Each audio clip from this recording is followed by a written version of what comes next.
Hi, everyone. Welcome to the 16th episode of Genealogy Pep Talk, a podcast. My name is Suzanne, and I'm a senior library specialist with Arapahoe Libraries here in Colorado. I have two other staff members with me who are my fellow co-hosts of this podcast. There is Cindy, a library specialist, and Katie, a career services librarian. Hi, ladies. Hello. Hello. This podcast is about gathering some tips and tricks for your family search journey for whenever you get stuck on searching for an ancestor, because it does happen. We also share with you some experiences of our own, along with anecdotes and stories in researching our own families. As a reminder, you can do your genealogy right here in one of our branches at Arapahoe Libraries, and you can do it for free using the Ancestry Library Edition. But the caveat is, you do have to be in one of the branches to use it. Okay, here's the fun part of the podcast. We have a guest star, and the guest star today is going to chat about her family history. Our guest star is Zamara, with a Z. She is the supervisor here at one of our branches. Hi, Zamara. Hello. Thank you for having me. Well, thanks for coming here. So, we'd like to know what's going on in your family tree. Any new tree branches growing, or are there just some nuts falling out of your tree? In short, please share some of your genealogy with us. Of course. So my name is Zamara. I am born and raised in Colorado, as are both my parents. So we have been in Colorado as a family for at least 3 generations. We have quite a few roots here in the Denver area. I do have a big family, so we've always been curious about our heritage and our history and where we come from. On my mom's side, of course, we have a little more history here in Colorado, so I was most interested in my dad's family history. Both of his parents were born in Alabama. They got married, I believe, moved to Sulligent, Alabama, before finally moving to Colorado. So I felt fortunate that I had Alabama as a starting point for both of my paternal grandparents. And we've just been searching for more as a family for quite some time. My brother, I have 5 siblings, so my brother has done quite a bit of research. My cousin has also done some research. Again, we have a big family, so we now just need to link our ancestries together. But we are very much interested in getting more of our Southern history and roots and finding out where we come from. Excellent. Because you do have an interesting background. So we wanted to touch base because we hadn't really talked about Black roots and Black family trees. So thanks for bringing this to us, because this is very educational and important. Dreamy Alabama, where the old folks are waiting, there my heart is ever turning all the day long. Dreamy Alabama, where the songbirds are mating, waiting. Okay, so I was doing a little bit of research because you let me, so this is my fun glory. Because it's, once again, I'm putting that detective hat on. So your father, his father is named Henry, and Henry has his father, who's also named Henry. And then we go back to George, which is your great-great-grandfather. So those are the 3 people I was originally looking at. But George is quite fascinating because he goes back to what I found in just doing some research. He's the oldest in your tree. So that's kind of what I was looking for is George and then his wife Sarah. So what time frame were George and Sarah in? Late 1700s, early 1800s? What are we talking? Sort of the first third of 1800s. So I was kind of going on around 1840 for a birth year for Sarah. And then I was kind of, you can kind of estimate about the years. I usually give a 5-year in between spouses. I didn't find a correct birth year or consistent birth year, I should say, for him. But I did find a birth month, which was May of 1826. So that's kind of what is the year that I was kind of looking at. Well, it's so difficult in those times, too, because Sarah may not have been its first wife. So usually the first wife, they may have, their ages would maybe have been within that 5 year. Yeah. But wives died childbirth or different kinds of things. And a lot of times they'll marry someone who's a lot younger than them to take care of, a plethora of children left behind by the first wife. So that's not unusual if there's like a 20-year gap between husband and wife. Well, the funny thing is, when you look at the census, is that it looked like it went about 6 years between the two of them. And then it was about 15, and then I think about 17 or 18 years. So at one point, they're in a census. Sarah's 73, and then George is 90. So that's quite a jump of a gap. So that's we need to find pretty much his exact birth year, And I would say, so my family has a family directory book that we have since about 1991. We used to do family reunions pretty often. And on the very first page, George's birthday is also unclear for the family. So it does say, we believe George was born around about. So even within our family tree, the research we've done so far, we still don't have an exact date. Okay. All right. So that's consistent with my searching. Well, was he born on a plantation? See, that part I don't know yet. Like my brother, my cousin, and I have all done research, and the farthest we've been able to get back was to George and Sarah around about 1812-ish, which is kind of tracking with George's birthday. So that's as far as any of the family has been able to trace back. And on the cover of the family directory, at the heart of the tree, it is a heart with George and Sarah's name in the middle. So the family knows for certain, like, they are the roots and the heart of the family. We just haven't been able to get back further than George and Sarah. So definitely looking into some of those other genealogy resources now that we kind of have a better timeline on, were they on a plantation? Were they free? Kind of their backstory. So that's really what the family's after now. Yeah, it's funny how, like, the mists grow thicker as, they keep going back, because people may not have known their birth year and things like that. Right. Exactly. If they had a family Bible, did you have a family Bible? So not that I have been able to find. No family Bible, not really any archives or records. We were fortunate to find this family directory after my grandfather passed away. It just happened to appear, and we were able to save it. But I would say as a family, we're not great at historical record keeping. So Okay. Which is not unusual. You're lucky to have that family directory, For sure. For George, like I was assuming, 1826 birth year, but we did get a death year, November 1911, but it says either the 12th or the 17th of November. So that could also be, the 12th is when he died, 17th is when he was buried, not sure.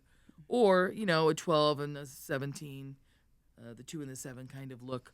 In that old-fashioned writing. Right, Yeah. similar. Definitely. So who knows? So it's at least in that week. So that's good. But then his death place was Fayette, looks like Fayette County, Alabama, and he was a farmer. So that makes sense. Wow. Do you know what he farmed? Has anyone researched that part of it? I don't know what he farmed. I believe they had a lot of children. So I do know that there are probably a few relatives that I could ask or check in with. Probably not anymore, because a lot of people have passed on. But yeah, I'm not really sure what they farmed. Well, it was in the South, so you'd have to do some research of Alabama. Cotton comes to mind. Yeah. And,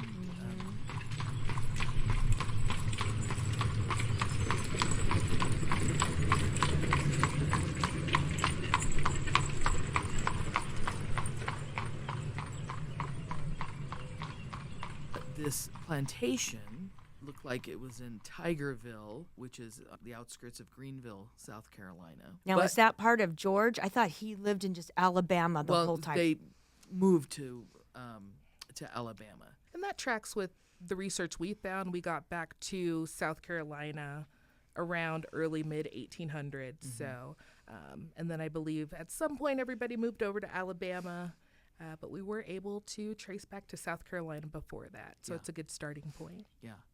And so it's just kind of interesting because I'm all focused on the South Carolina part because of the last name. They had a plantation, and this one woman came up, Charlotte, who was said slave owner. And that family had a lot of family members, a lot of kids. But to go back to Sarah, George's wife, she was born, looks like around 1838, South Carolina. And she died in 13th of September, 1912, in Fayette, Alabama. What I've always found the census fascinating when it says this about the mother. It says children born. And in this case, Sarah had 16 children born. Oh, my. And then ended up having 13 children living. Well, that's pretty That's amazing. really good. That's pretty amazing. That's still a good crew to Yeah, it is a good crew. to work in the family, and so I can't even imagine. me neither. Kudos to her. Yeah, right. Yeah, it's amazing to survive that many Yeah, exactly. births. Right. Exactly. And Must it have been a did hardy. continue on through the generations as my great-grandpa and grandpa also had lots of children, and my dad had lots of siblings, so we're a pretty big family, generally speaking. Yeah. Can we jump back to for just one Sure. second? I looked up the crops because I was curious. And so it said in Alabama in 1819 when Alabama became a state, it was all cotton. And it didn't really change until about 1911 when peanuts took over. Okay. Interesting. Yeah, Okay. so it would have been probably most likely cotton. Right. To go back just a little bit to the 1880 census, so George, for his race, says black, and then for Sarah and all the children, says mulatto. Oh, So, we all kind of put two and two together there. If Sarah is here on the plantation and she's mulatto, then one would assume that there's some sort of white man involved in that. New news to me and fascinating. So I definitely have a new trail to pick up. So that's very exciting. After my brother, cousin, and I kind of got stumped in South Carolina, it's nice to have a fresh lead. Yeah, exactly. We know that happened. That's history, unfortunately. But it's kind of great, the information that you can glean from a census. And, on Ancestry, it'll have the text, the typed text of some information. But you actually have to go in to the image of the census and read that because you will find some surprises and some great information in there. But to go back to Sarah, Sarah's maiden name was Taylor. I was looking for Sarah Taylors. Some came up obviously in the census. Trying to go back even farther before Sarah, Sarah's parents. We just don't know. We don't know, like we were talking earlier, born in the U.S. or not born in the U.S., So that's the other challenge, which is... and the hard part is if her parents were at a different plantation and the Taylor people bought her, maybe they put her up for sale, someone needed a housemaid or something when she was younger, or someone to play with the children or something like that, and they were Taylors, then she became Sarah Taylor. It would be almost impossible to find out who her parents were if they were living on a different plantation with the Johnsons or something. Or I think so. I don't think they would keep the name. I think that is kind of the hardest part of it is those records weren't very well kept. Right. Just even knowing where to look to find those records outside of census and things is a little bit difficult. But I do remember you saying you found maybe a plantation owner with my last name. Right. First of all, Zamara's reaction when I found this information was great. It was like one of those finding your roots, television show kind of reactions. It was great. I wish we had more of an audience for that. But anyway, so we found this woman named Charlotia, which is actually Charlotte. So there's some interesting spellings. That's another conversation, but there's some interesting spellings. But this woman is white. She was the daughter of her father, and they had a bunch of kids. But on this one from the 1860 resident, 1860 U.S. federal slave schedule, it did say that her role was as slave owner, and then it says all enslaved people, and it says gender in parentheses, male, age 41. So once again, genealogy involves math, and you got to figure out your math to see if that's correct. The other 1860 federal census slave schedule mentions the slave owner. Residence place is Greenville, South Carolina. Birth date around 1819 for this black male, who at this time was age 41. So we're going to assuming that is George, and which is interesting because it's just one person as a slave, not a lot. But maybe that family was actually kind, and they just needed some, a manservant, a person, a body, one body to do some of it, because maybe the acreage of this plantation wasn't that big. I think also that could be why it doesn't, maybe my family name doesn't show up when we do the plantation search. Right. If there was just one person as a worker, then probably wouldn't be classified as like a big operation. So Right. Yeah. But that was definitely a light bulb moment to see, written in actual records, my family's last name attached to a slave owner's last name in the city and state that we finally managed to track George and Sarah back to. So that was definitely, and my last name is fairly uncommon. It is not a common last name, so there would not... It'd be pretty hard to have several of those family around in a very small town, I feel like. So that was very new and exciting and promising information. Yeah, I felt that because you were excited to. It's like you had a new quest to find this information, which you should look for. Absolutely, and it's cool to see. Just as a Black American, you have to be ready for this work. It does get frustrating, or it could be very disheartening to know that it's going to be a lot harder to find your family heritage. I can't track down a family crest from the 15th century and know, my ancestors lived in a castle and did this and that. That's just not how it's going to go. So you definitely have to be prepared for the emotional labor of doing this work as well, and being prepared for what you might find. But I just really want to know, where I come from, both in America and back in Africa. So one of my next steps will be doing a little 23andMe DNA. So maybe seeing where my roots are there, if we can link that up to here in America. So yeah, very exciting just to see more.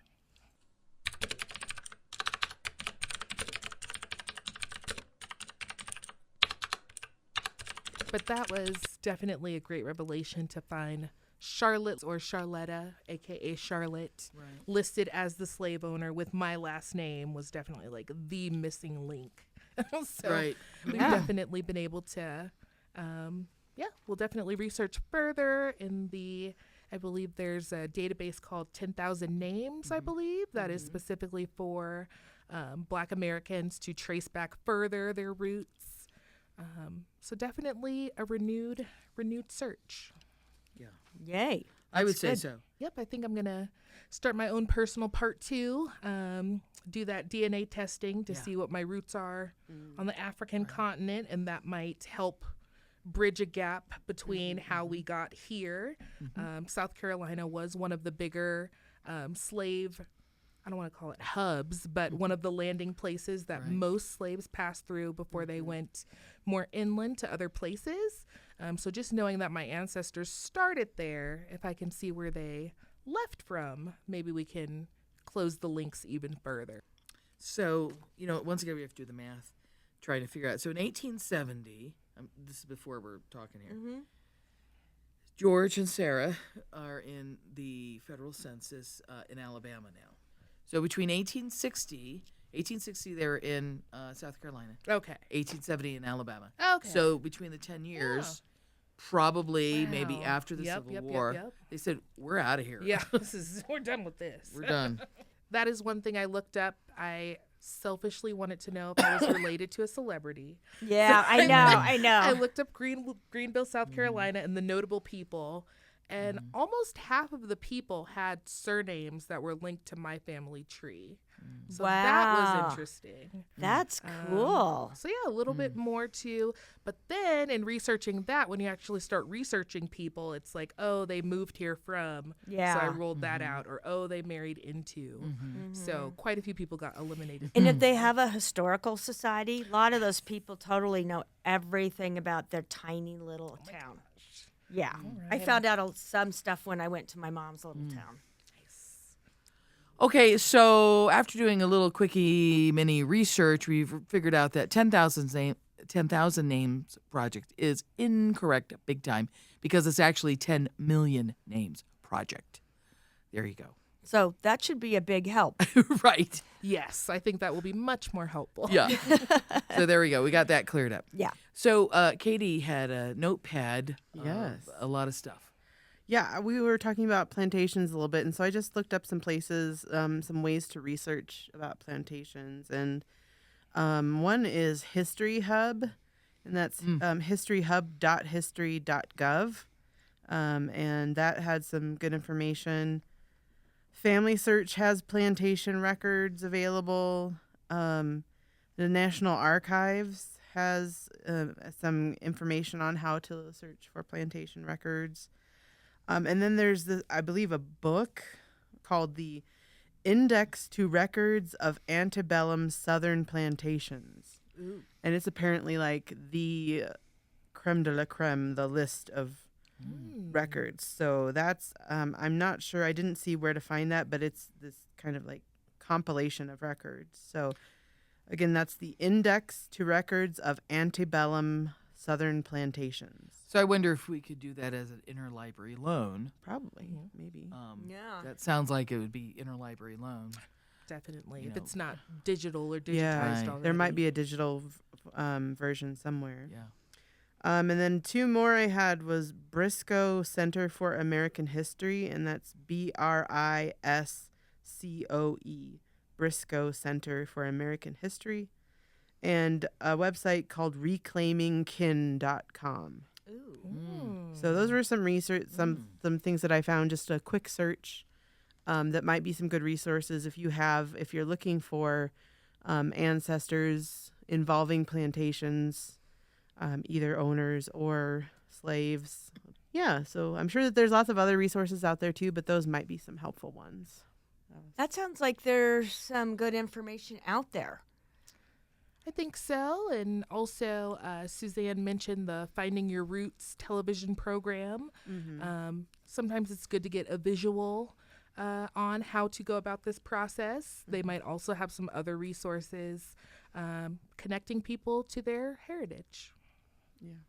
I know a lot of libraries that do have genealogy collections, a lot of times will have a specific collection for African Americans and some different resources that are applicable there. So, if you have a local library that has a big genealogy section, you could definitely check that out and see. Most genealogy libraries will have it broken down by like Scottish and Irish and, kind of those big groups that are more to that location. So sometimes they'll have resources grouped together to make them easier to find. That sounds exciting. A lot of places that you can go ahead and look and hopefully dig around and fall down some more rabbit holes. Yeah.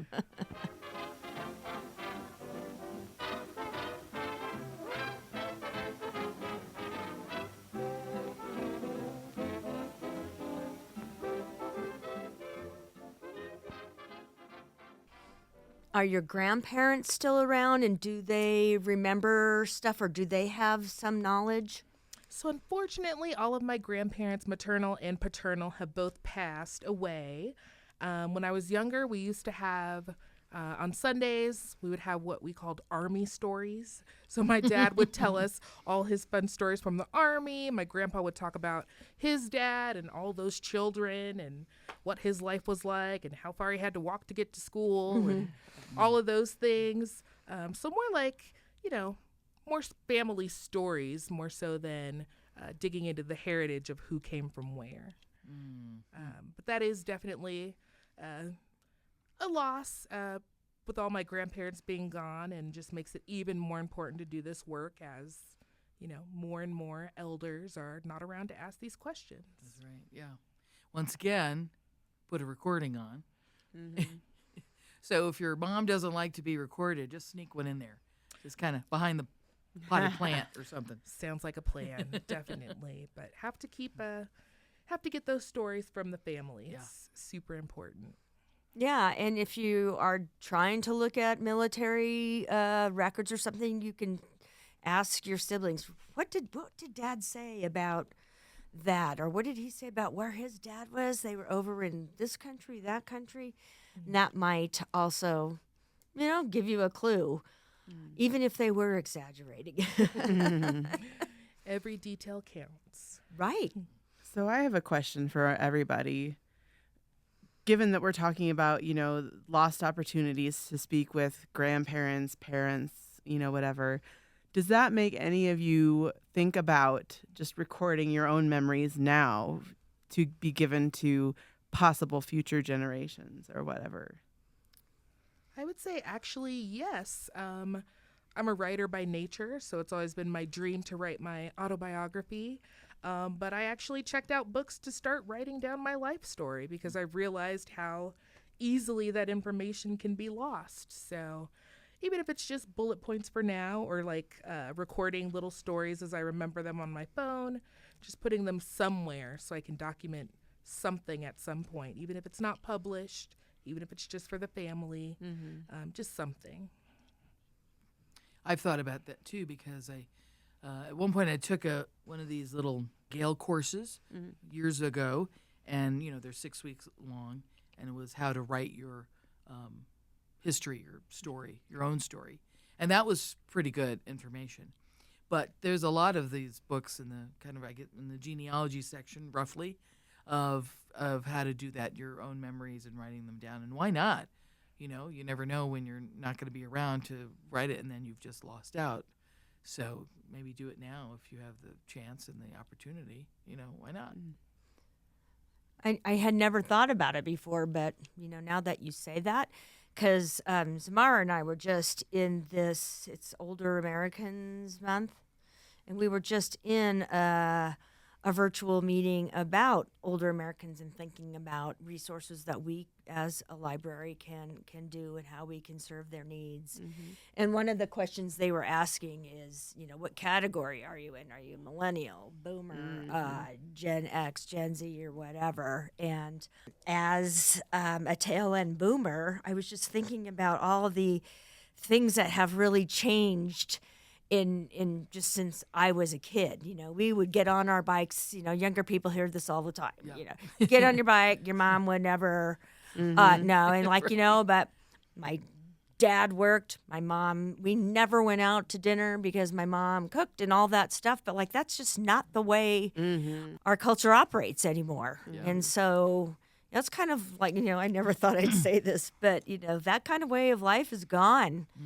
And so that might be an interesting thing. And Right. I love to read memoirs of the way stuff was, way back when. And so I guess maybe my youth is almost way back when. So yeah, I had never thought about that before. So that was a good thing to bring up, Katie.